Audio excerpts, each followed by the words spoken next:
Yo, what up guys, I'm Sammy and welcome back to the Soul Brothers channel, and this is my first impressions look on the Nike Precision 5. So the Precision line is Nike's budget line. It's actually like one of their cheapest models that they have to offer. It's only 70 bucks, so if you guys do want to cop, I'll leave a link in the description box. The Precision 3 and the Precision 4 were very good performers, so I'm very excited for the 5, and hopefully it is a bang for your buck shoe, right? So starting it off with the tracciones, we have a mix of herringbone and some nub traction patterns, and I feel like they should have switched it up, you know, like where the herringbone is, it should have been where the nubs are, and where the nubs are, it should be where the herringbone is, right? So as you guys all know, the high wear areas in the shoe are basically where the ball of your foot is, and kind of like in the heel as well if you drag your heels when you're like running around, you know. So why would you put the softer nubs on the high wear area? I don't know, and I'm gonna be playing on an outdoor surface for this shoe, so we'll have to see how the nubs hold up. I don't think it's gonna be very durable. The herringbone seems like it's going to be very durable though. And as far as the bite goes on my wood floors, it seems like it has a pretty good bite, and the Precisions have had really good bite. The 3 and the 4 were very good and very consistent, so I'm not very worried about the traction there. I'm just a little worried about the durability here in the high wear areas. Alright, moving on to the heel to toe transition. It feels really nice in this shoe. I wish every shoe, I mean a lot of Nike shoes actually have very good heel to toe transition. So if you look at the shape here in the heel, we have a very curved shape. It protrudes out a little bit, it extends a little bit from the heel, and it comes up a lot, so that feels very smooth. The heel is exposed foam, so it actually compresses a little bit, so it doesn't feel clunky at all. And here in the forefoot there is a nice curved shape as well, and look at that, a lot of forefoot flex. So heel to toe transition seems very smooth in this shoe. Moving on to the cushioning setup, right? So the Precisions have never had anything other than foam. You know, they never have a zoom unit. I mean, it is their cheapest option, so it just says they're using a foam. So I'm guessing it's probably just a Phylon midsole, but it's actually quite soft, and for some reason, whatever blend they're using it's not the same as in like Kyrie's shoes. Like, I don't know what blend of cushion that they're using in the Kyrie's. Like, remember in the Kyrie 2, the Kyrie 3, it's just super stiff and really doesn't compress. In this shoe, it actually compresses a good amount. Like, if you press it with your finger to the touch, it's actually quite soft. So there's a little bit. I'm not saying it's great or anything, but I'm saying it's like better than like what I was expecting, and it has been pretty nice for the Precision 3 and the Precision 4. So there's that, and you only feel a little bit here in the heel, I guess a little bit here in the forefoot as well. But as far as like underfoot cushioning goes, there is a stiff strobo board, so it doesn't feel all too nice. It just feels like there's a little compression coming from the midsole. It's very low to the ground though, so court feel seems very good as well. So the cushion, I mean, it's probably gonna be responsive, low to the ground, with okay impact protection and just very little midsole compression here in the heel. That's what I'm guessing this shoe is going to feel like. Moving on to the materials. So the materials are actually pretty damn nice, right?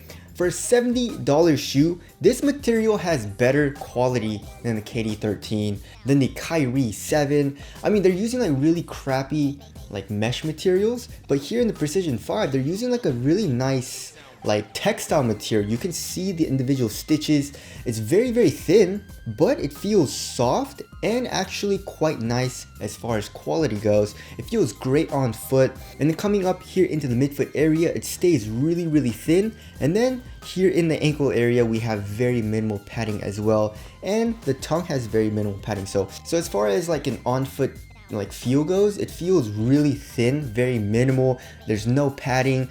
It doesn't really feel like super cozy or anything, but feels really nice and very comfortable. As far as the swoosh goes, we have a stitched on swoosh here on the lateral side, and here on the medial side we have a glued on swoosh, and then here in the toe box we have a little bit of extra fuse for extra added durability if you do toe drags. And then right before the swoosh, we have a little bit more stitching, you know, so kind of like in the middle of the midfoot and the forefoot, we have some stitching both on the lateral and medial side, which is gonna, you know, obviously strengthen the material, give you better support for lateral containment, which we'll get into. But the overall materials I actually really like. It's actually very nice. You know, in the Precision 3 and the Precision 4, they were using like a kind of like a shit mesh. So I definitely feel like this is an upgrade from the previous models. Moving on to the fit, Go true to size. This shoe fits pretty damn narrow and super snug here in the toe box, just how I like it. And it's a very snug fit. So if you have a wide foot or you like to have a very roomy fit, or just a roomier fit in your shoes, I would suggest going up half a size, maybe even a full size. That's how snug it is here in the toe box. And as far as putting the shoe on and taking the shoe off is actually very easy. You know, we have a very high heel tab, so putting it on super easy. And you just tighten up the laces and you're good to go. We have some flat laces as well, and they don't really feel very nice, but I mean, like I said, it's a $70 shoe. All right, moving on to the Sport and Lockdown. I feel like it's gonna be like very good. It feels solid, right? So as far as lateral stability goes, look at this crazy outrigger.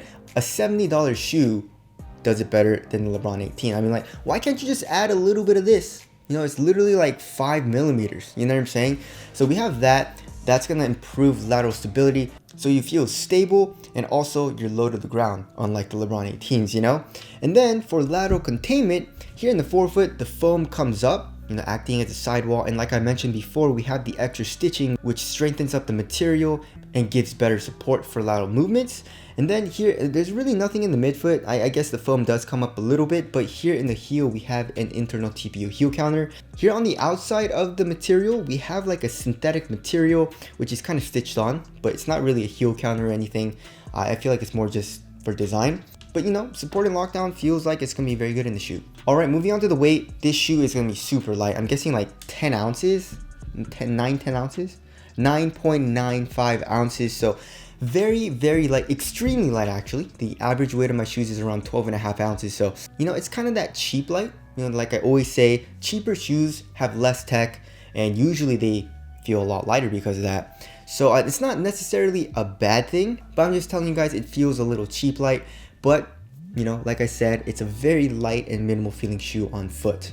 All right, as far as the aesthetics go, I really like how it looks. I like what they did here in the midsole. You know, we have, I mean, I thought this was like a little piece of plastic or something, but it's not. It's just painted over, and we have a little swoosh here as well on the midsole. And then here on the medial side, we have a tooth pattern as well. It kind of reminds me of like Kyrie's, you know? So yeah, I like the overall silhouette. I love the design of the shoe, and like it doesn't really look super cheap, you know, especially from the materials. It doesn't have like shit mesh on it or anything. I mean, the lining does give it away, you know, it definitely feels and looks like a cheaper material, like what Nike would use on a cheaper shoe. But other than that, I mean, it looks great. I don't like all black shoes, you know, that's all Donny boy. But this was the only colorway available. There is another colorway that just came out. It's like a gray green color, which that I probably would have picked that over this, but you know, I already bought this. So there's that. Tell us what you guys think of the aesthetics down in the comment section below. So wrapping things up, as far as my first impressions go, they're looking real good. These shoes feel solid, and you know, the Precision 3 and the Precision 4 were very nice, like I keep saying. And I'm very excited for the Precision 5, you know, only 70 bucks. And yeah, so if you guys do want to cop, I'll leave a link in the description box. But that about concludes this video. Thank you guys for watching, and I'll see you guys in the next one.